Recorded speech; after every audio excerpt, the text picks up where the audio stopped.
Welcome back to Tagline Films, and of course this is a channel that brings you all the latest sports updates from all over the sports arenas, mainly football. And your host today, I am Allan. Do not forget that we are sponsored by H&S Gamers, and as I told you earlier on, we are located in Makere Chikoni on your way to Olympia Hostel. And of course today I'm not alone, I'm with Dowie. Dowie, say something.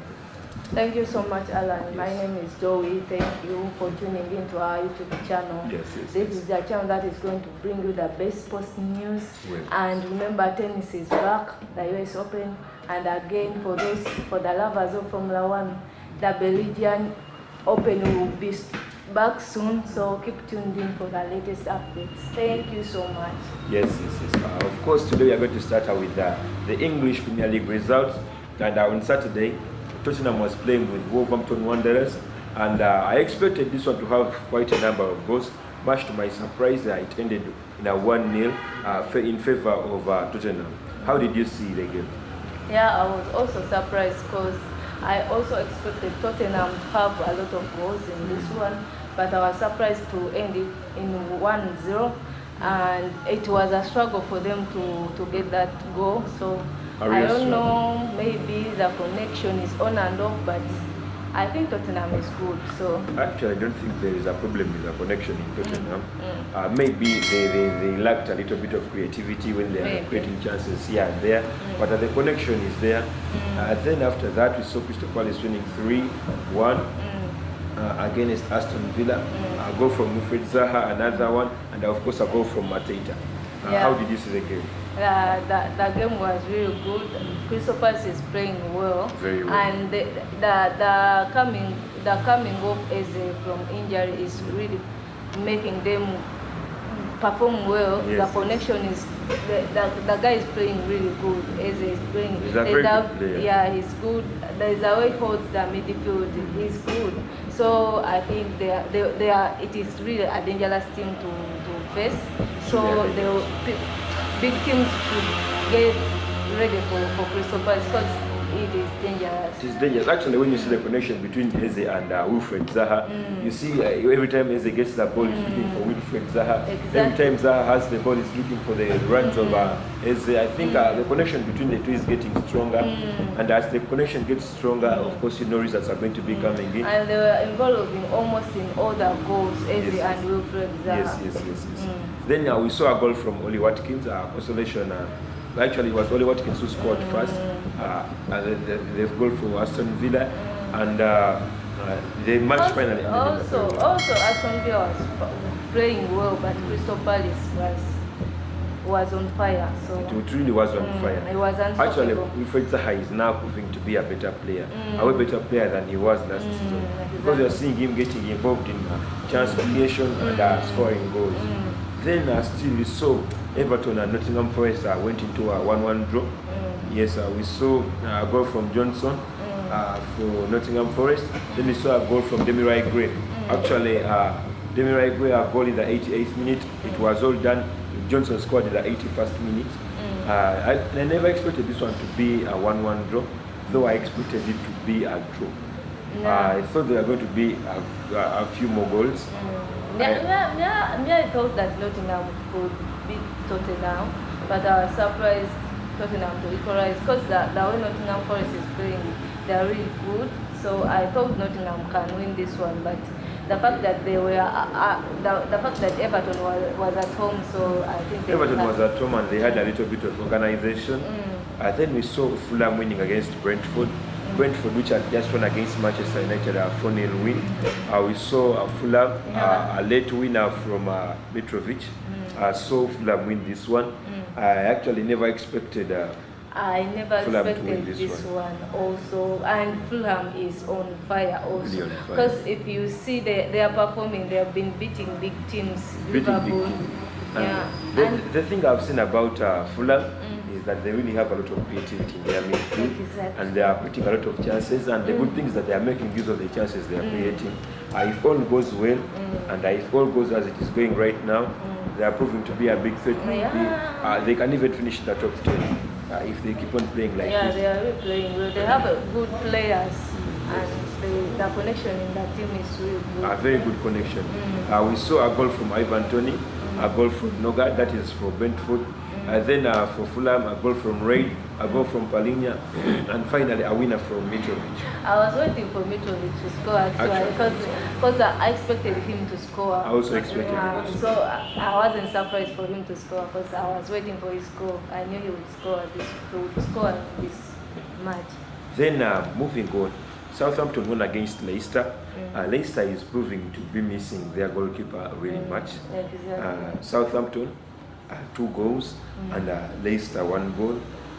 Do you think Leicester will ever get a goalkeeper like Schmeichel? No, I don't. At the moment, I don't think. I don't think. And the way they are playing, their defense is down. You might think that they lost all the defenders they had, yet they are there. So I don't know what's really wrong with their defense right now, because they are making a lot of error and the keeper can't help. Yes, so they are really, they need to get a new goalkeeper, and they if not, they will suffer this. They really will suffer. But then we saw Che Adams scoring 2 goals, and if you remember well last season, Che Adams was a good player, though he was still not scoring very many goals. Remember the goal against Manchester United last season was a very nice goal. Then the James Maddison free kick was also a good one. Then moving on, Arsenal won against Bournemouth 3-0, and Arsenal was proving to be a better team, a way better team than last season, because you remember last season they played 9 games. I think they got 9 goals in 9 games. With the first 3 games they were beaten, I think. Yeah, the first 3 games they were beaten. They had no goal. Yes. They had no goal, and they had 9 goals. The opponents have scored. So they really suffered last season. But really today, as compared to last season, this season I think they are performing really better. Really far better. Far better. A very good performance from their captain, Martin Odegaard.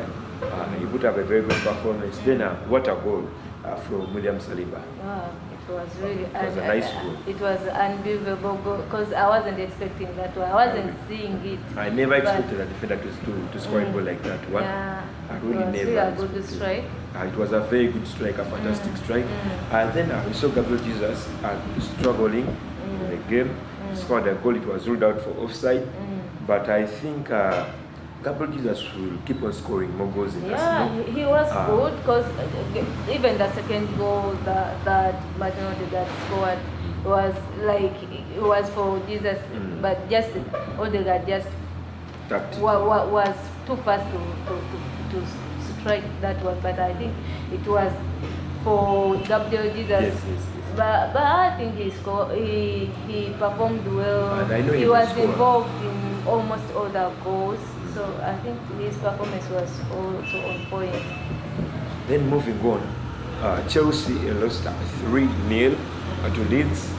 That was on Sunday. A red card for Khalid Koulibaly, a goal from their captain Rodrigo, a goal from Harrison, and a goal from Aronson, which actually came after an error that was an error from Mendy. A very silly error from the goalkeeper. I remember him making such errors. I think there were 2 last season. One which cost them something which was very big at the Champions League against Real Madrid. Do you really think Chelsea are having something they are going to prove to us this season? Because I don't see a good team in Chelsea, especially in their chance creation. Looking at players like Mason Mount, this is the people who are supposed to be creating chances for Chelsea.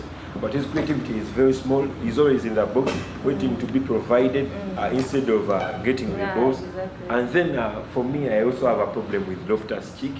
I don't think he has the ability and the capacity to start. Yes, Kovacic was injured, but Loftus Cheek shouldn't be trusted that much. Exactly. I also agree with you. Loftus Cheek is not a material that Chelsea. A material that can play for Chelsea. Actually. And again, they are lacking the striker. They really lack the striker. And Mount can't play can't serve the strikers. Like you can see if you watch that match, Raheem Sterling was suffering. Had to go deep in the midfield to come and pick the balls. To come and pick the balls, and it was not okay actually. Yeah, exactly. They really have to to buy, like bring in new like attacking midfielders. I don't know. Attacking midfielder or creative midfielder. I don't know. I think if they change their formation, actually, if there's also a problem with their formation. Even their I'm formation, not okay with their formation. How can you be playing 5 backs, then 2 midfielders, and then 2 strikers and 1 attacking midfielder? Yeah, also the formation had a problem. Formation is not okay. If you're playing Leeds, you have to be a bit organized because those people, the Leeds players, they are too fast. They are very fast. And they're good at counter-attacks. They don't make mistakes in counter-attacks. Actually, there's how they make use of all those chances. They make a lot of accurate passes during their counter-attacks. Yeah, exactly. You see their organization. The assists are from, I think the assist was let me see, the assist from Harrison to Rodrigo. It was a very nice ball. It was a very nice ball. A nice ball and then a header. Yeah. There's a way they are organized. The way That's they play why Koulibaly was left with no chance to make mistakes. Actually, if Koulibaly didn't pull him down, that was also supposed to go. It was supposed to be a goal. To me, if you're 3 down, then why don't you accept the 4th goal than to miss the next match? I think what Koulibaly did wasn't really... Okay, it wasn't really good, but I don't think the first yellow card was fair. It was the first foul of the game. It was actually not even that harsh. Yeah, exactly. It wasn't that harsh. So I don't think that was fair, but Chelsea have to style up. Actually, I think they really have to change formation, maybe to a 4-2-3-1 or 4-3-3.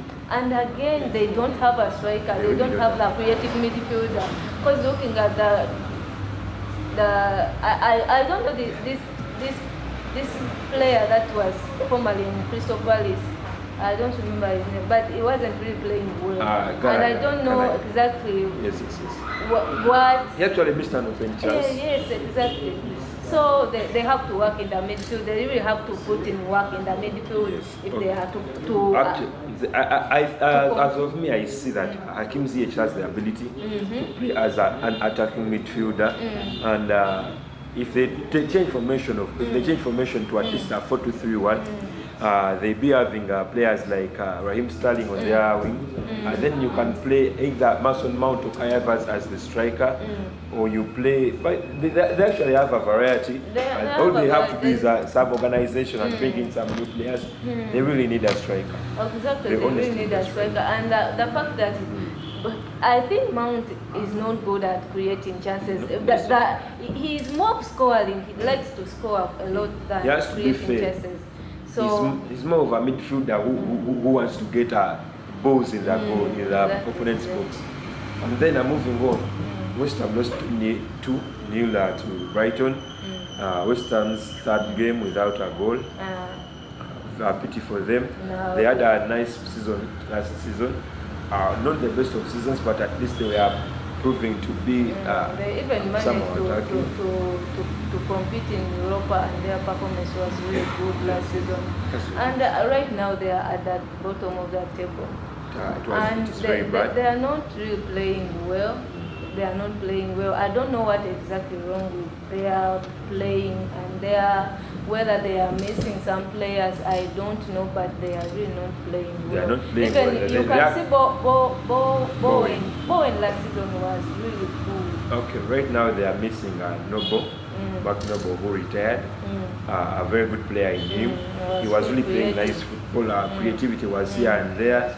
Right now, Brighton tried to play some good games. Remember, they won their first game against Manchester United. Again, they won this 3rd game. A goal from McAllister and a goal from Trossard. Then still on that same weekend, a very amazing game. Newcastle versus Manchester City. A 3-3 draw. I can rate this as the match of the season. Match of the season. What a game from Allan St. Maximin. Wow. He really had a nice game. Yeah. Actually, Kyle Walker had a lot of trouble marking. And Kyle Walker has been good with marking defenders. You can see him in the semi-finals when he was able to mark Vicious Jr. in Champions League. He was really good, but this time around, there's that he wasn't ready for match. During the Champions League, I think he was actually injured, but he played that's better. Cost them a lot. That's cost Man City a lot because they were that injury that he got really cost them a lot because I think they brought in this Brazilian Fernandinho. He cost them a goal. Yeah, it cost them a goal. And then we saw a goal from Ilkay Gundogan as the game was starting. Then a goal from Almiron, which was actually they wanted to rule it out for offside. Not even offside. I think they are claiming a handball, but it was not a handball. It was not a handball. An assist from Allan Saint-Maximin. I think Rodrigo and Kyle Walker got the better of Allan Saint-Maximin.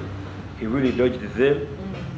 They weren't ready for him. They were not ready for him. I'm actually wondering what's wrong with Premier League defenders and not knowing that players like Allan Saint-Maximin, if you should actually give them space. You just mark space. You don't go straight into them. These are players who can dodge you anytime. Yeah, exactly. So you have to be very careful when you're marking them. I actually think if I've seen only one defender trying to mark skillful players. I think that was Konate. I remember him in the Champions League final. Vinicius never got a chance. You really never see the chance against him. So Ibrahima Konate was a very good they weren't ready, and when you're playing Newcastle, you expect Maximus to be at least. You can go in the match and you have to be ready for him because you have to be very ready for him. You have to be ready for him, but it looked like they weren't ready. They weren't ready. And what a goal from Kieran Trippier. Wow. A very nice striker free kick. Really the funny thing is that that was where Ederson Moraes was standing. Exactly. I am actually wondering how it entered. But of course, as you know, it was different. A goal from Erling Haaland. He actually missed one, but of course I scored one. Not even when he missed two. One was a strike with his right foot, and the other one a strike with his left foot. And we actually saw a very good performance from Kevin De Bruyne. Yeah, he tried a lot. He really created a lot of chances. When you look at that, the Bernardo Silva goal, that pass was very good. Yeah, it was a very, very nice pass. And there's a way, actually, Kevin De Bruyne has what we call an eagle's eye. He tends to see the players once even before the players make the runs. Exactly. And the good thing with Man City is that they know they have a player like Kevin De Bruyne. All you have to do is make a run, he'll spot you and put the ball in your path. Exactly. And of course, to the game that was played yesterday. Man City, everyone can score by now. Kevin De Bruyne, everyone can score. Of course. Yeah. When you see. You just have to be in that place. All you have to do is be in the right position. Kevin De Bruyne will spot you out, and all you will be left with is the striking bit of it. And then the other game that was played, a very funny game, Liverpool versus Manchester United. A win for Manchester United, the first convincing win. A very convincing win for Manchester United. Wow. It was a really convincing win. A miss from Anthony Allan at the start of the game, but of course they went on to prove that they are better than Liverpool. Remember when you look at that Jadon Sancho goal, we saw Milner being dodged. After Milner being dodged, Van Dijk never came out to cover the space. Instead of covering the space. Even this goalkeeper Alisson had already moved, expecting Sancho to put the ball in the far corner. But the funny thing is that Sancho put the ball at the near post. And this actually caused commotion because James Milner stood up to Van Dijk and told him to style up. Actually, Van Dijk is a player who doesn't want to be dodged or something like that. He hates going up to. It's good at commanding, players. but putting like coming to cross, like coming to attack the striker is not good at. He actually has that good.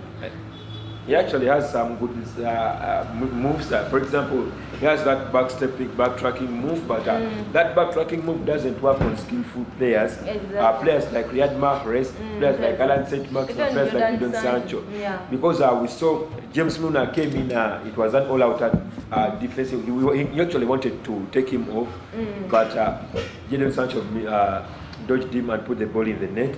And then moving on into the game, we saw a goal from Marcus Rashford and an assist from Anthony Martial.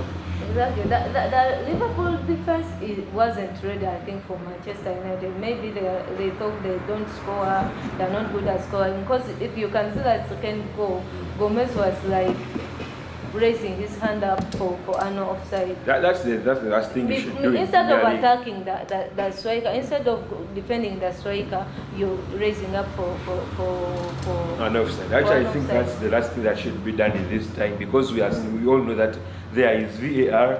All you have to do, go and defend. If you was offside, you will be offside. If you was not offside, you will have taken him out. And then we saw a goal from Mohamed Salah, a consolation. But when you look at the lineups, the starting lineups, for example, when you look at the lineup of Manchester United, we saw them with David De Gea in the goal, Diogo Dalot, Lisandro Martinez and Rafa Varane, and then Taiwo Malaysia. We saw this defense was very organized with commands from Rafa Varane. I actually think he really did the commanding bit of it. And gave the really, players instructions. Rizal Martinez really had a good game. A very good game. To me, he was the man of the match because actually, by the way, in Manchester United yesterday, most of the players were good contenders for man of the match. Exactly, yeah, exactly. Me, if I'm to rate the whole team, I would give them an 8.5, and if Manchester 8.5 for Manchester United, and Liverpool, I'll give them 4.5. Something like that. Yeah, something like because that. When you're looking at the Liverpool squad, they had a lot of injured players. For example, they missed Thiago Alcantara. Then they also missed Dowie to a red card, due to a red card. Again, they went on to miss Fabinho. He later on came in, but was not fit. And then they also missed Naby Keita. No, they also missed Naby Keita. But again, their players wasn't that bad. It was just a performance of the team that they were all They down. really lacked communication and the connection between the players. And then there was that mood, that spirit that the Manchester United players brought into the game. Because they were at home. They were at home. Actually, at the beginning of the game, we saw them giving each other instructions. Do this, I'll do that. Do and this, I'll do that. surprisingly, on that match, surprisingly, they played this player that came from Brentford. Christian Eriksen. Christian Eriksen was playing as a defensive midfielder. Yes. Surprising. I didn't see that coming. He didn't see that coming. I also didn't see that coming, and he played well. Yeah, he I played remember well. that free kick that Alisson Becker saved. It was a nicely struck free kick. Then we also saw the communication between Eriksen and Scott McTominay. They really controlled the midfield in a way that Scott McTominay, he actually did some dribbles. I never expected him to be dribbling. But I also made some few dribbles here and there, dodging players. And every Manchester United player, everyone was good. Their performance their overall performance was real good. I can't tell that this one was good, but they were all good. They were really all good. Liverpool tried to make a few changes, bringing in Fabinho, an injured player already. Actually, Liverpool. And again, he played, I think, well. He played well. Fabinho played well. He actually had Liverpool's first shot on target, the header that he tried to bring in. And right now, when you look at, of course, the Manchester United social media platforms, even the players, they are really having a very high motivation. Their morale is very up. And if all goes well, they bring that performance against Southampton, this could be the start of their campaign. Yeah, but I would say I think they need more players again. They really need more players. That can make them to feel comfortable. But Anthony Martial is back from an injury. A good striker, by the way. He can play the false nine very well. You should play him as a false nine. Exactly. Because he's very good when he's coming in from the wing, but again as a striker. My worry is on Rashford. Rashford, most of the matches, is not performing well. But he Jordan was named Sancho man is of the okay. match. An assistant and goal. Yeah, it was his match, but most of the matches he's not playing well. But Jordan Sancho is okay. So, but Jordan Sancho is by far a very good player, a way better player than Marcus Rashford at the moment. Exactly. The confidence that he has. I think Marcus Rashford needs competition. Maybe if they can bring in someone from that can play in that number. But they already have players, just that the coach doesn't want to be playing them. Allan was in the starting lineup. He missed an open chance, but of course every player misses. But there are some misses that are unacceptable. After someone, but that he didn't miss a chance. I think what he did was good, just that he just wasn't lucky. He really just wasn't lucky. Right now, when you're looking at the Premier League table, at the bottom of the table, we are seeing West Ham United. West Ham, I actually think if West Ham doesn't improve, things are not going to be as well. I also agree with you, because right now Premier League, and we know Premier League, there's no team that is weak. There's nothing like you celebrate the win after winning the match, but yes, you can't never say celebrate. You can't celebrate. That's you can't say that one is weak. That is a must win. There's no must win. There's nothing like a must win. And right now, I really don't know what is wrong with West Ham, because it's not that they lost a lot of players. Their squad is still the same. They still have their squad, the squad that finished the league last season. But I really don't know what is wrong with them right Actually, they never participated that much in the transfer window. They never took part. They only bring this striker, the striker from, was it Sassuolo? That striker, they brought in. But I think I don't know what is wrong with West Ham right now. But they are not performing well. Of course, they're not performing well. Maybe they are just not lucky. And Leicester, that one we know, they are having issues with the goalkeeper, and the defense is not performing well. They really having issues with the goalkeeper. Then at the top of the table, it's Arsenal, 3 points in 3 games, and right now they are having 7 goals, and Man City coming in second, 7 points in 3 games. Then we are also seeing Leeds United, 7 points in 3 games. Actually, we are also, most of the teams are right now backed, but when we reach something like match day 6, this is when we shall know who and who is supposed to be where. Because Manchester United was actually going to be the last in the table, but due to their first win, they are now 14th in the table. Actually, 14th above Liverpool. It is so funny. No win for Liverpool. No win, a loss and 2 draws. Then Aston Villa also having a win and 2 losses. Right now, you can't decide what is going on, but all we know is that as the starting weekends, the starting match days, teams are really fixed, but as time goes on, we see things trying to change here and there. The performance can change. So you never tell. They are just 3 matches, so let us wait. But if Liverpool keeps up with spirit, Manchester, and they let Manchester City to get on the top of the table, that will be the end of it. That will surely be the end of it, because we all know when Manchester City sits at the top of the table, nothing can bring them down. If it means to kill someone, they love to do it. If it means to do what they love to do, they give it their best. Actually, as of today, we are first going to stop here as we are giving you the Premier League results, and don't forget to subscribe to the channel. As we told you guys, we are going to be giving you the latest transfer updates, sports news from here and there. By the way, before I leave, Casemiro was unveiled yesterday. We saw him being unveiled in the game against Liverpool, which actually was a very good unveiling. They had a win against Liverpool, a big team, of course. So guys, we are going to stop here. We're going to bring a lot of sports updates from very many sports arenas. Football is of course going to be there. As I told you, we are sponsored by H and S Gamers. All you have to do is subscribe to the channel. Thank you very much for watching. Have a nice time.